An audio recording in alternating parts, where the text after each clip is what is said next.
The adventures of the sly bunny and the dumb fox continue in Zootopia 2. Now, it seemed like things were pretty wrapped up in the last movie, but turns out there's still many layers to this onion of a world where anthropomorphic animals live together. This time, Judy and Nick have been framed for something involving a blue snake. And they have to figure out how to clear their names and, once again, save Zootopia. Oh, and the film takes place a week after the first film. So, yeah, they are playing with time. First off, the actors. Once again, Judy and Nick are very well done, very well played by their actors. Nick still has some baggage from his past that he's got to get past. And Judy still has a bit of a complex from when she was underestimated. But through their adventures, they should be able to rise above it. We also meet a snake voiced by, let's see if I get this right, either Kei Hu-kwan or Kei Hui-kwan. You might know him as Ouroboros from the Loki series. I know him as Data from the Goonies. And I am so glad he got back into acting, because he brought serious heart to a flippin' snake. He's awkward, he's shy, but when you get to know him, he has his own metaphorical warmth, even though he's cold-blooded. And in the off chance he accidentally fangs you, he does have an EpiPen full of antivenom. So he'd still make a good friend. The villains, I'm not going to spoil, though the actions of one side character involving the villains, that was a question I had earlier in the film, but then it was answered, and I was like, oh, of course. Why didn't I see that coming? Oh, wait, I did. But I'm not going to do any spoilers. Trust me, it's going to catch you off guard.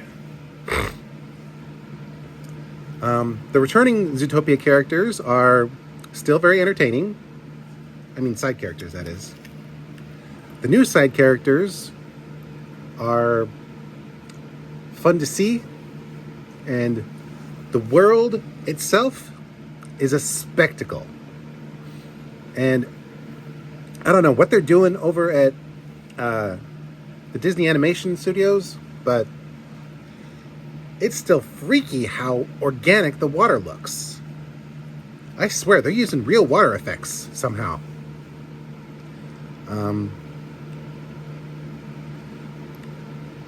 Basically, the animation itself is a sight to behold. It might not be the classic hand-drawn stuff, but it honors the legacy of the hand-drawn era. You wouldn't think a sequel would do this well, but the Zootopia franchise as a whole really does honor the golden era of Disney animation. I'd like to think the future generations of the forest dwellers from Snow White and the members of the Pride Land somehow found their way to Zootopia and are living there now. Because it feels like the various animals, both talking and not talking, from Disney's past have somehow found their way here, and they've made a home. And as for the nuts and bolts of the show, the runtime, an hour 47 minutes, and it's actually not that long. You would think it would feel long, but really it's very well paced.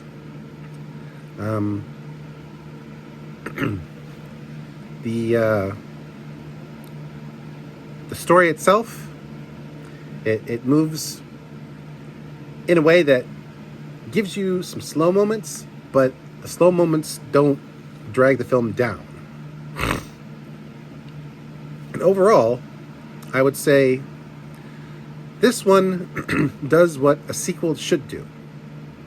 It gives you a new story, it brings back some familiar parts, but it doesn't feel like a pointless retread.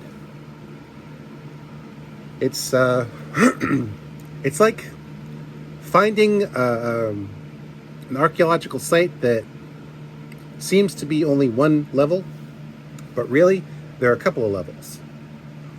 And I can't wait to see what happens in level 3, because judging from what was hinted at, I think they might be going for a different genre in the third film. I'm not going to spoil it, but I will say this: the sky is the limit. So yeah, if you thoroughly enjoyed the first film, then I don't think Zootopia 2 is going to disappoint. This is Mr. J signing out and reminding you,